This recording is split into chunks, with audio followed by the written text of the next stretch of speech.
Ladies and gentlemen, this may be one of the most exciting days of my life. And what I mean by maybe is it definitely is one of the most exciting days of my life. Today, we're going to be reviewing and just going over everything that came in the box of my new custom PC that I ordered from B Paradox. If you're familiar with his brand, he does all sorts of custom PC orders from anything you want. They can paint graphics cards, paint all sorts of stuff in the system. The case, I'm pretty sure they would paint too for you. I'm not positive on that, but they're accommodable to everything. I mean, I asked the guy 1,000 questions about things that I was like, would this be best for this? And I've learned a lot from this PC order. I really have. So thank you to those guys over there. If you want to order a PC from them, B Paradox on Twitter is his @ You can just DM him on there and he'll help you out. First, let's start with the case. What case did I go with? I went with the 011 Dynamic Razer Edition case. I'll show you all the box that it came in just so you can see it. Right there, it's from Lian Li, an amazing computer case company. All right, set that back to the side here. All right. What else came in the box? Let's check this out. Power cable, of course. Gotta have that turn on the computer. These right here, I was a little bit confused when I first got them out of the box, but I believe these are the Wi-Fi antennas. Because I did go with a motherboard with Wi-Fi, but I'll be playing on Ethernet 100% of the time. I just figured in case the Ethernet cable broke or something and I really needed to be in that match or game at that certain time, just got a motherboard with Wi-Fi just in case. Also, EVGA sent a bag with it as well. And by said, I mean it just comes with a power supply. All sorts of extra cabling in here. Just anything you would need inside, all sorts of cables. Extras, that is. Everything else is already hooked up in the PC currently. Let's go ahead and set these to the side. All right. Now the fun part. What did I go with inside the computer? We'll go from the top all the way to the bottom of the list here. We'll go over everything. We set the case at first, 011 Dynamic Razer Edition from Lian Li. Beautiful case. RGBs down the two front sides of the glass. Has a Razer symbol in the front of the glass too. You also will get RGB underglow underneath the computer, which, to be honest with y'all, I love RGB. I'm a huge fan of it. Some people, I feel like most people like it. There's a small percentage though I feel like that don't like it, and that's totally okay. Just buy your case to your preference.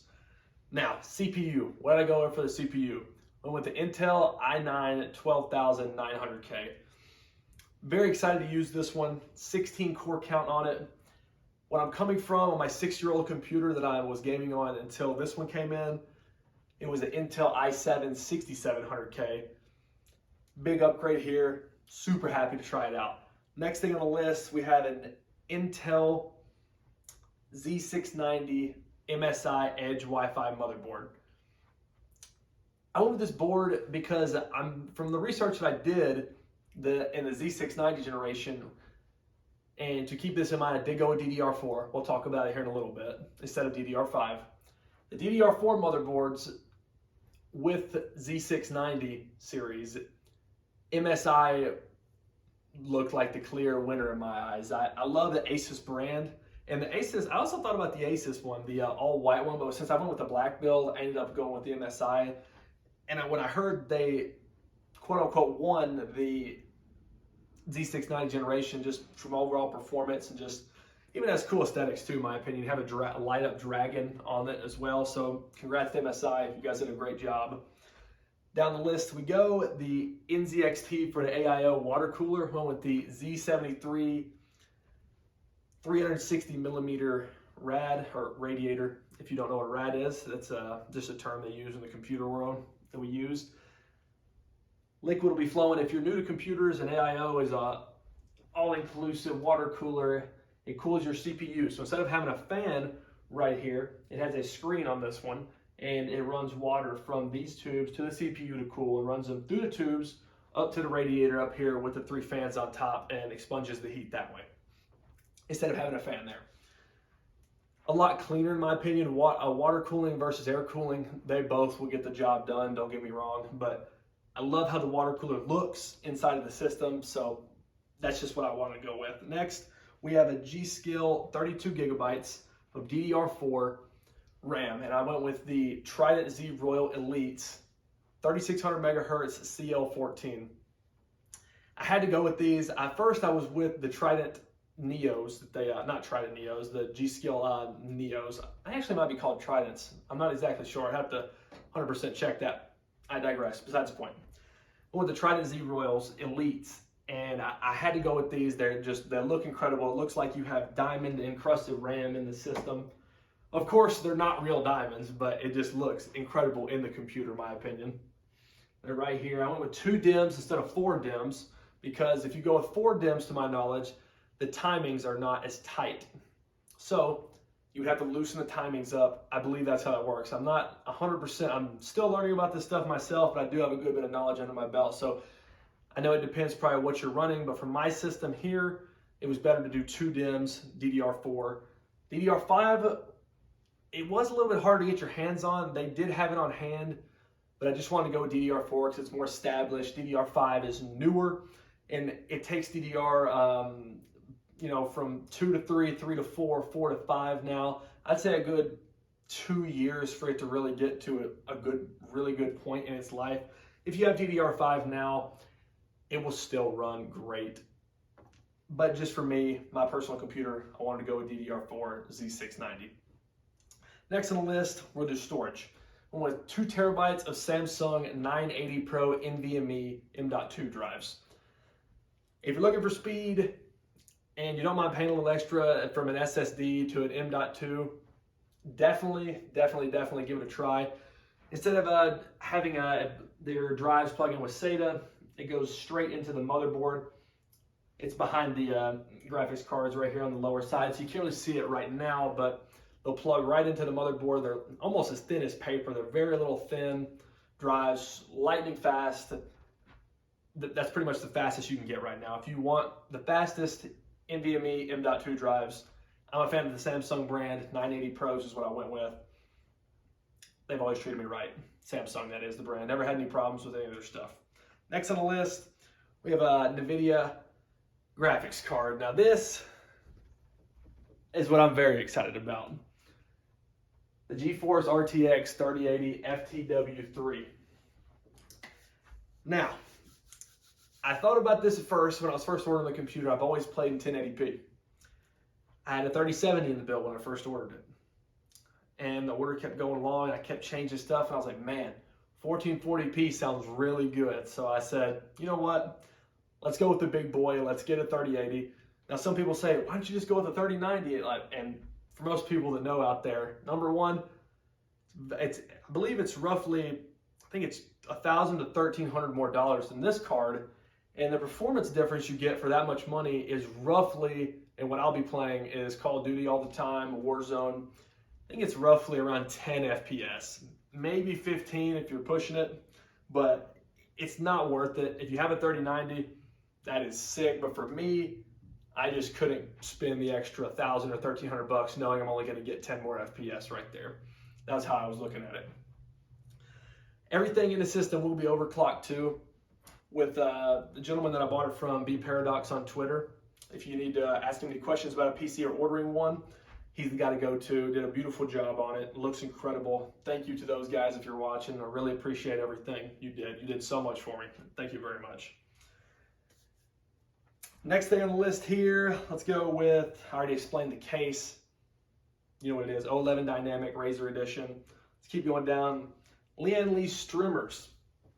Now, if you haven't built a PC in a while, you might not know what these are if you don't keep up with the PC world, which is totally fine. It's all these little white lights right here, and they're actually cables. They're the power cables to certain things in the PC.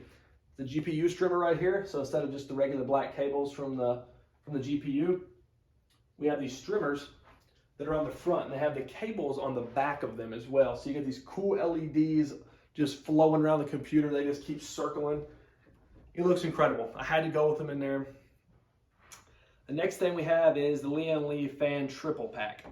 Now, I went with, you might say, how many fans do you have in this computer? Did you overkill it with the fans? Absolutely not. I love all the fans in this PC. We have 3 on the bottom here, 3 up the side, and then we have 3 up top with the rad, or the radiator, as I said earlier. And you have the graphics card if you want to count those too. 3 on that. So technically 12 fans in the whole entire PC. Is that a lot? Yes. Do I love it? Absolutely. Absolutely in love with it. Now let's go. You might notice on the graphics card as well, before we go on to the next thing, it is mounted with the Phanteks 4.0 vertical mount. Instead of having the graphics card in right here, we went ahead and did it like this. And I just think it looks awesome mounted like that. It's the 4.0 mount if anybody needs a specific one from Phanteks. It looks amazing, and I love the fan sitting up like that. Power supply wise, what do we go with? EVGA T2 Supernova 1000 watt titanium. I really did want to try one of these. You may say, do you really need that for one of your computers? You absolutely don't need it, but I had to give it a try. You know, last computer I had, it's about 6 years old, and it has a bronze power supply in it. It has an 850 EVGA power supply. It still works till this day. Works absolutely flawlessly. But for this build, I had to go with the big boy, and we'll see how it all works out. I'm sure it'll work amazing. Now, coming down to the end of the video here, we had just a couple more topics. Operating system I'm running on it, Windows 10 Pro. Windows 11, heard there's a couple issues with it. Don't really want to get into that. As everybody knows, cross your fingers when you do a Windows update because you might not know what's going to happen. Optimization, might have been mentioned earlier in this video. When you order a PC from bParadox on, that's his ad on Twitter. Pitt, if you're watching, I appreciate everything you did for me, man. They get a free optimization. So if you're playing any, I mean, they can optimize it for pretty much anything. For me, and a lot of their optimizations is for Call of Duty and Warzone. So let's just give a random number, not for this PC, just a random number. If your PC is running, this will depend on your parts and all that jazz as well. But I've seen people run from, you know, just a random number. Say you're running 100 FPS, and then they go in the BIOS, they go in your settings, all sorts of stuff. We're going to be overclocking the whole entire system. And you get that all for free when you buy a PC from them, which is awesome. I think that's a great addition to the business. They recently just started doing it. Seems like they have a great team over there. Very easy to schedule. So if you need any of that done, hit them up. If you don't buy a PC from them, you can actually pay for it. If you already have your build and just want to be like, man, I just want my PC optimized, you can pay them to do that. I believe it's around $80, and you may be, wow, is that a lot of money for that? It is absolutely not a lot of money for that. I've seen other companies charge way more for it, and $80 is a very fair price for you to get more FPS the whole rest of your computer's lifetime, in my opinion. With that being said, that is pretty much everything for the PC. I will mention a couple things about the case. If you've never owned an 011 dynamic case from Lian Li, Razer edition or not, just the white or the black or any other color from them, just a little tip. You have to take the top side, you have to take the top panel off to remove the glass panels on both sides. So don't try to remove your glass panels without taking off the top one first. Because I will admit, when I first got mine, never owning one of these before, I was like, man, how in the world does that come off of there? But that will do it for the review / unboxing of the video. If you haven't seen the unboxing for the Asus 1440p monitor I did yesterday, it was the XG27AQM ROG Strix. I have it on the floor right beside me here. Just want to thank everybody for watching. I love making these videos, and please subscribe, leave a like, a comment if you did enjoy. Any questions you have for me, throw them down there in the comments, and I'll do my best to answer them for you. Thank you guys for watching.